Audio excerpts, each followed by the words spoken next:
স্বাগতম career booster একাডেমিতে। সরকারি চাকরিজীবীদের জন্য এখানে থাকছে নবম পে স্কেলের সর্বশেষ ও নির্ভরযোগ্য আপডেট। সর্বশেষ আপডেটগুলো নিয়মিত পেতে এখনই লাইক দিন, কমেন্টে আপনার মতামত জানান এবং সাবস্ক্রাইব করুন ক্যারিয়ার বুস্টার একাডেমিতে। বলতে চাই যে এমন কোন স্কেল বাস্তবায়ন করেন না যারা আমরা দ্বিতীয়বার এই কর্মচারীরা 11 থেকে 20 গ্রেডের কর্মচারী আবার রাস্তায় বের হয়। বৈষম্যর কিন্তু একটা মাত্রা থাকে। আমরা অনিষ্ট ভোট চাই, সেক্ষেত্রে ন্যূনতম 35,000 টাকা, উপরে 1,40,000 টাকা বাস্তবায়ন করবেন। আমরা আপনাদের কাছে বিনীত অনুরোধ করছি, সেক্ষেত্রে আপনারা আমাদের এই স্কিল নিয়ে তালবাহনা করবেন না। আমরা চাই সুষ্ঠু সমাধানভাবে আমাদের স্কিল দেবেন।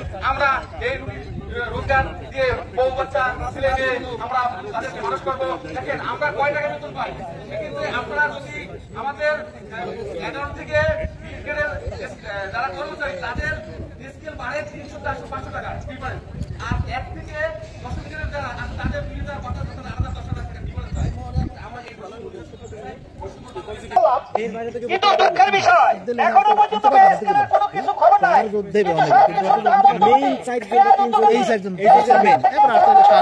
বাজার করে সেই বাজার থেকে আমাদের বাজার করতে হয়। যারা যেই টাকা দিয়ে কিনে আমরা সেই টাকা দিয়ে কিনতে হয়। নবম পে স্কেল বাস্তবায়নের জন্য 15 ডিসেম্বরের মধ্যে বাস্তবায়নের জন্য আয়োজিত এই মানববন্ধনের উপস্থিত আমার কর্মচারী ভাই বোনেরা, আসসালামু আলাইকুম।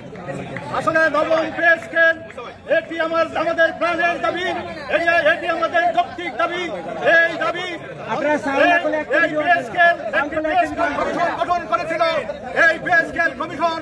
তারা রিপোর্ট দিয়েছিল যে ডিসেম্বরের ভিতরে বাস্তবায়ন করে 1 জানুয়ারি থেকে বাংলাদেশের সকল কর্মচারী কর্মকর্তারা তাদের সুযোগ সুবিধা ভোগ করবে।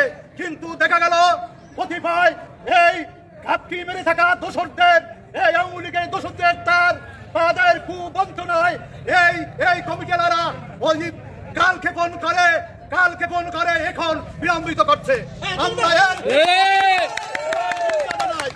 আমরা ব্যক্তহীন ভাষায় বলতে চাই, অনতি বিলম্বে 15 ডিসেম্বরের ভিতরে এই সকল কর্মচারীদের এই সংগত দাবির প্রতি সম্মতি জ্ঞাপন করে আপনারা এ দাবি বাস্তবায়ন করেন। আর না হয় এই আমাদের আন্তঃবিশ্ববিদ্যালয় ফেডারেশনের উদ্যোগে যে প্রোগ্রাম আসবে, আমরা প্রতিটা প্রোগ্রামে স্বতঃস্ফূর্তভাবে অংশগ্রহণ করে তা বাস্তবায়ন করে আমরা পে স্কেল আদায়ে আপনাদেরকে বাধ্য করব।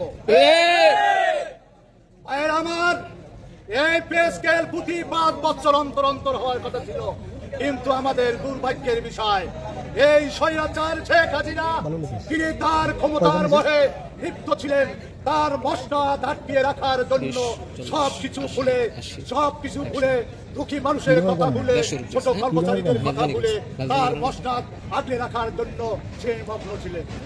এই পে স্কেল 5 বছর অন্তর অন্তর হওয়ার কথা ছিল। তিনি বিনা ভোটে কিভাবে ক্ষমতায় থাকবেন সেই নেশায় ব্যস্ত ছিলেন।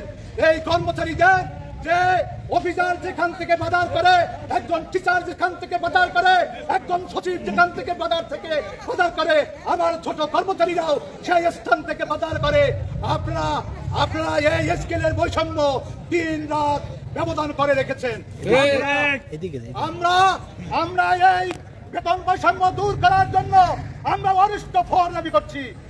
বিলম্বে অনিষ্ট ফর কার্যকর করে এই সকল কর্মচারীদের দুঃখ দুর্দশা লাঘব করবেন, এই আশাবাদ ব্যক্ত করে আমি আমার বক্তব্য শেষ করছি। আল্লাহ হাফেজ।